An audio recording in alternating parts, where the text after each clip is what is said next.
Hello everyone, welcome back to Medical Intelligence. Today's topic blood and body fluid. तो blood के functions, blood के composition सब कुछ पढ़ने वाले हैं डिटेल में। तो composition of blood, the two main constituent of blood are liquid plasma और blood serum and the various type of cell is flood into out of the total external cellular fluid present around the cell. Blood makes 30-35 of liquid, यानी कि blood जो होता है इसके अंदर liquid plasma और serum present होता है, जो कि आउट भी करता है एक्सटर्नली सेल्युलर फ्लूइड को। अराउंड 30 से 35 जो लिक्विड होता है वो प्रेजेंट होता है ब्लड के अंदर। फिर आते हैं ब्लड के composition of plasma and blood serum. Water is the main constituent of blood is 90% of blood in water, यानी कि ब्लड के अंदर 90% वाटर प्रेजेंट होता है। फिर second dissolved gases in plasma are carbon dioxide, oxygen and nitrogen, यानी dissolved gases होती हैं। फिर आता है dissolved solid in the plasma are the various inorganic and organic substance such as plasma protein like fibrinogen, globulins, albumin, antibodies, enzyme, hormones and waste material produce due to metabolic activity of the various organ, यानी कि ये डिसॉल्वेट substance जो होते हैं plasma में, inorganic organic substance, इनकी activity में भी हेल्प करती है। मेटाबॉलिक जो एक्टिविटी होती है इनके द्वारा, उसमें भी हेल्प करता है ब्लड कंपोजिशन। फिर न्यूट्रिएंट्स में ब्लड हेल्प करता है। At the ends of product of food which are passed from the intestinal into the blood from distribution while is many remain as a part of blood. Nutrient provide करता है body को blood.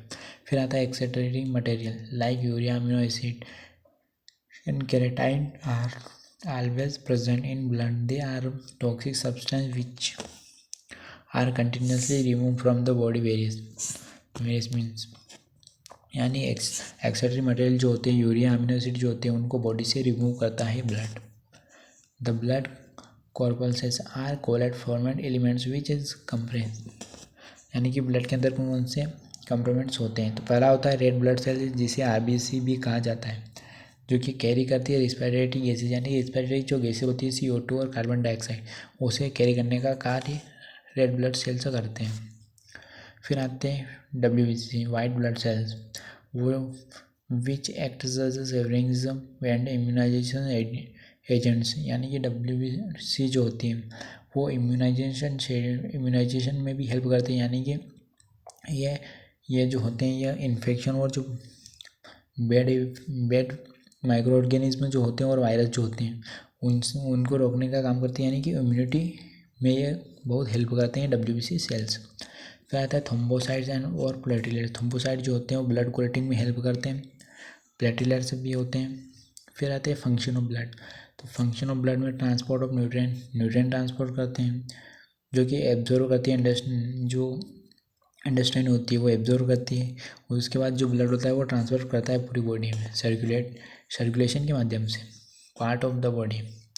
Transport of excretory product, यानी कि जो एक्सेटरी product होते हैं, amino acid, urea जो होते हैं, उनको वो जो हानिकारक होते हैं कार्बन डाइऑक्साइड और यूरिया जो होते हैं, उनको बॉडी से एक्सेटर करके, यानी कि पास आउट कर पाती है blood. Transport to respiratory gases, यानी कि ट्रांसपोर्ट करती है ऑक्सीजन, और ऑक्सीजन जो होती है वो अंदर बॉडी के अंदर इनटेक करती है, और कार्बन डाइऑक्साइड जो होती है वो आउटपुट करती है बॉडी से। तो ब्लड इसमें हेल्प करता है। फिर आता है transport of hormone. Blood is carries the hormone from the endocrine gland to the place of the direction, यानी कि जो ट्रांसपोर्ट हार्मोन का भी ट्रांसपोर्टेशन का काम करता है ब्लड।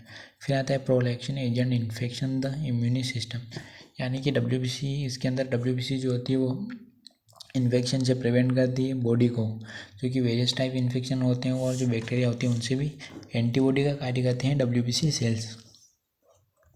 फिर आता है maintenance of temperature. In a normal condition is the temperature of the blood remains constant and the same is the true for the temperature of the body due to circulation of blood through all the part, यानी maintain करती है body का temperature, ताकि maintain करती है जिससे कि circulation जो होता है, जिसके माध्यम से हमारी बॉडी का टेम्परेचर मेंटेन रहता है। तो यहाँ पर देख सकते हो माइक्रोबायोलॉजी में हमारा ब्लड का topic, blood and fluid topic complete हो गया है। तो यहाँ पर नोट्स अच्छे लगे तो चैनल को सब्सक्राइब करिए और वीडियो को लाइक करिए।